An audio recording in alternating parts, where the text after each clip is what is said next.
Hello everyone, welcome to the class. आज के इस क्लास में हम मॉडर्न अप्रोचेस के बारे में डिस्कस करेंगे। So there are mainly two types of modern approaches.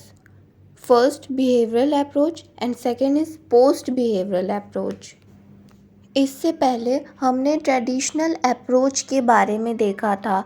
Traditional approach value laden based था, एक आइडियल कॉन्सेप्ट पे बेस्ड था। उसमें कुछ मनगढ़ंत बातें जो डिफरेंट स्कॉलर्स अपने द्वारा बताते थे। But modern approaches are something different.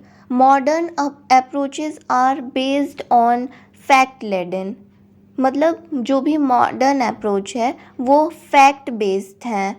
Traditional value की बात करते थे, लेकिन मॉडर्न फैक्ट पे बेस्ड हैं। वो हमारी साइंटिफिक चीज़ों को दर्शाते हैं। Approaches also highlights real characteristics of politics. Politics की जो रियल कैरेक्टरिस्टिक्स हैं वो हमें मॉडर्न अप्रोचेस से ही पता चलते हैं। Now next is behavioral approach. Behavioral approach is basically come after Second World War. Behavioral approach means हर इंसान बिहेवियरलिस्ट होता है, उसके अपने स्ट्रगल होते हैं, कॉन्फ्लिक्ट्स होते हैं, किसी दूसरे को देख के बिहेवियर कॉपी करने की कोशिश करता है। बट गाइज यहाँ पे जिस बिहेवियरल अप्रोच की हम बात कर रहे हैं वो पॉलिटिकल साइंस से रिलेटेड है। It is a type of thought based on the observation of human behaviour. ये ह्यूमन बिहेवियर को ऑब्जर्व करने में हेल्प करता है। पॉलिटिकल फील्ड में एक इंडिविजुअल का बिहेवियर क्या होता है उसे ऑब्जर्व करती है क्लोजली। बिहेवियरल अप्रोच कहता है कि हमारी basic unit of research institutions नहीं होनी चाहिए, जबकि हमारी basic unit of research individuals होने चाहिए। Behaviour of individual as basic unit of study.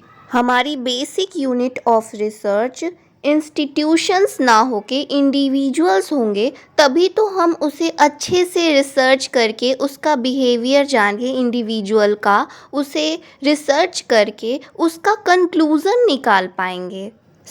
मैंने आपको बताया था कि बिहेवियरल अप्रोच एक साइंटिफिक टर्म है कि साइंटिफिक अप्रोच की वजह से ये अप्रोच कहती है कि डेटा को स्टैटिक्स के फॉर्म में रिप्रेजेंट करना चाहिए। स्टैटिस्टिक्स मतलब बार ग्राफ बना के एंड ऑल।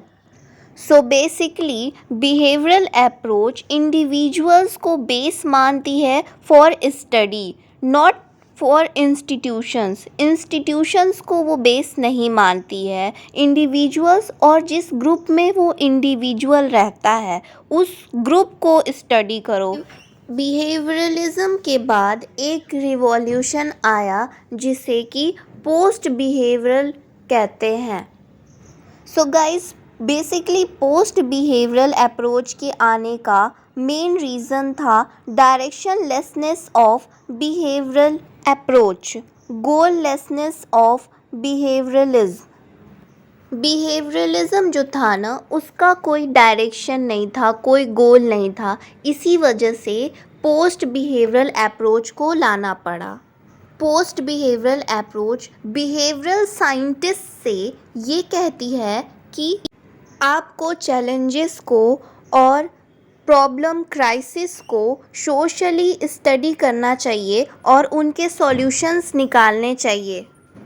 जो रिसर्च है बिहेवियरल साइंटिस्ट या फिर कह लें पॉलिटिकल साइंटिस्ट की, वो सोसाइटी की नीड्स के अकॉर्डिंग रेलेवेंट होना चाहिए। That's why relevance and actions were the twin slogans of post behavioral। यानी आपका जो रिसर्च होना चाहिए वो सोसाइटी के नीड्स के अकॉर्डिंग ही होना चाहिए।